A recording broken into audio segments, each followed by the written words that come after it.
think it was about 6 years ago now that my wife and I made an appointment to see a financial manager in Petaluma, California. Something that had not really occurred to us before because we had no finances to speak of to manage. But my wife's father died and left her a little bit of an inheritance. And so we were concerned to invest it wisely so as to be able to pay for some of my daughter's higher education and have a little bit perhaps for our own retirement. And my wife's private psychotherapy practice was beginning to hum along, and after almost a decade of working at the diocesan minimum salary at St. John's Petaluma, helping that congregation come back from a devastating schism, they finally managed to give me a raise. So anyway, we all of a sudden got to thinking about, how are we going to afford to retire when and if that day ever comes? And the financial manager was gentle with us. But the news wasn't great as far as meeting the conventionally anticipated goals for how much one is supposed to save. And that was consistent with what I'd been hearing from, among other people, the church pension fund, who had been telling me for quite a while that my pension alone plus Social Security was not going to be sufficient to keep us in the manner to which we had become accustomed, which at that point was, pretty kind of middle class, comfortable, but, no luxuries. And since then, strangely enough, mainly through just luck, including the luck of being born into, a couple of college-educated white families in America, we have moved here to Trinity, Ashland, and find ourselves upper middle class. At least judging by the fact that, we have a spacious home out on 4 acres of land and cars that are still slightly less than a decade old. Things like that. And we're grateful to all of you for that. But anyway, part of that means that now we can start, sort of saving in earnest, salting away a little bit every month in a 403B annuity plan through the church pension group managed by Fidelity Investments that is put into a mix of equities and bonds and I don't know, actually all the nomenclature. I don't really understand how it all works. But the ostensible promise is that by doing so, these funds will at the very least, maintain their value, and perhaps even grow a little bit with time, so that between, as I said before, the pension and the other savings, the what's left of the inherited money and so forth, we will be able to, be comfortable in our old age. If it all works out. And I have to confess, I'm not entirely confident, given the operative economic philosophy that dominates in our society and the pattern of decision-making we see on the part of our government and business elites. But anyway, that's to be expected, I think. Expect the unexpected. Money in and of itself is no guarantee of anything for the future. And that is the sobering message of our gospel lesson today. There's this odd story that we hear Jesus tell his disciples about this estate manager living on a very large agricultural holding of a very wealthy person. We know it's a significant operation because, we'll get there in a moment, but so the manager gets summoned into his boss's office one day and accused of mismanagement, of squandering his master's wealth, which he must have been doing because, when he's asked to give an accounting of his management, he jumps immediately to the conclusion of, my goose is cooked. Got to figure out a plan B. But the plan B was clearly not embezzling money and squirreling it away for himself somewhere, because at first glance, plan B is either hiring himself out as a day laborer to dig ditches or standing on the median strip with a sign saying, hungry and homeless. But then he comes up with another plan, and he summons the tenants, the tenant farmers who also live on the estate. And this was a very common kind of economic arrangement in the ancient world, where you had large estates belonging to a very small kind of upper crust, who then hired out the land to tenant farmers in exchange for a share of the harvest, good-sized share. And if the harvest should fail because of bad weather or insects or one of the other things that makes the farming life such a chancy proposition, well then you would owe more of the harvest the next year.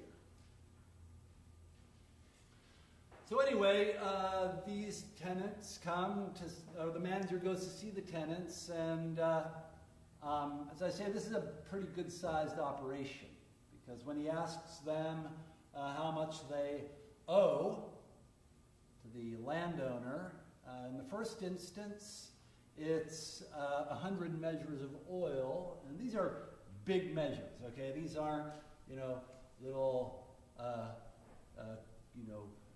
elegant bottles of organic California olive oil.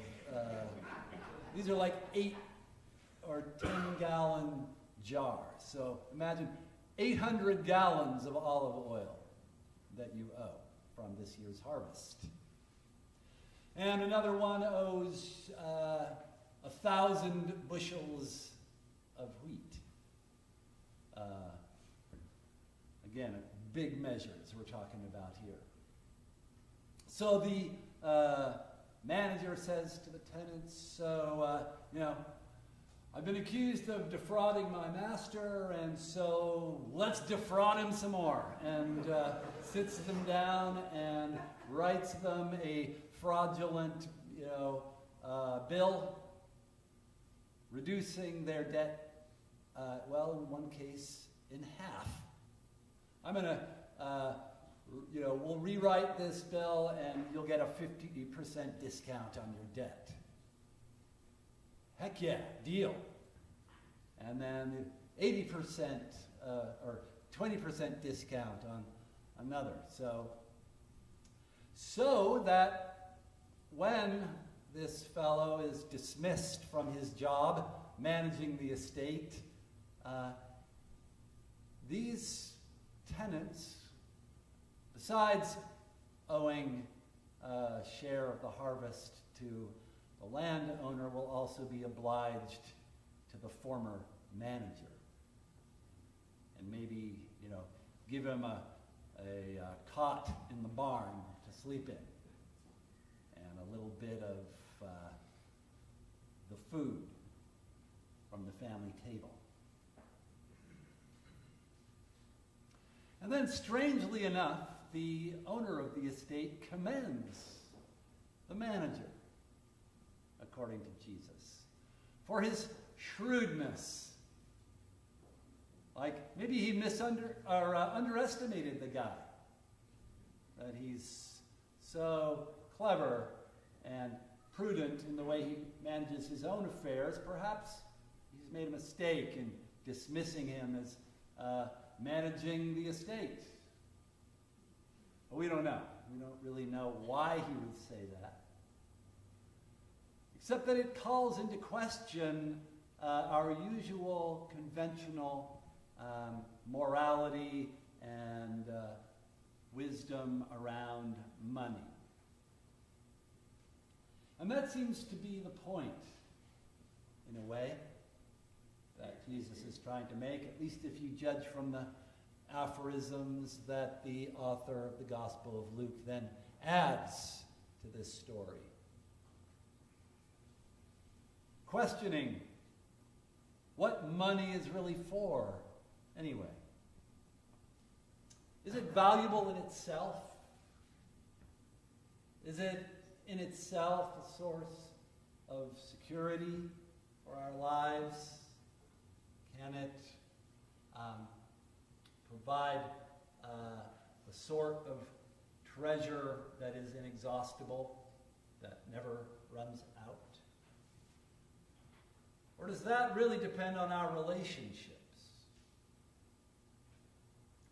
Are we to use our money in a way that fosters our sense of mutual belonging, our sense of mutual responsibility and solidarity?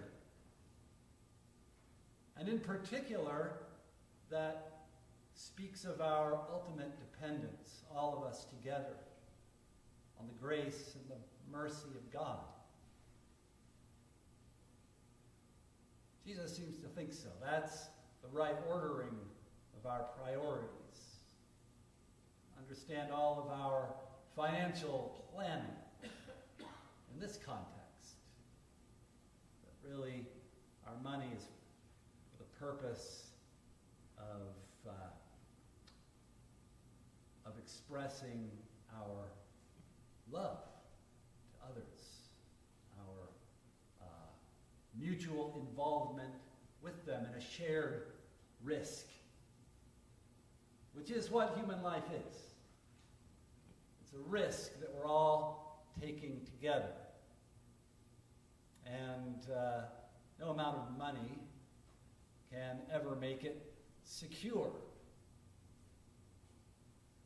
And that risk is what Jesus' first letter to Timothy reminds us, opted to share with us. To become a human being. To enter into this economy that we're all a part of.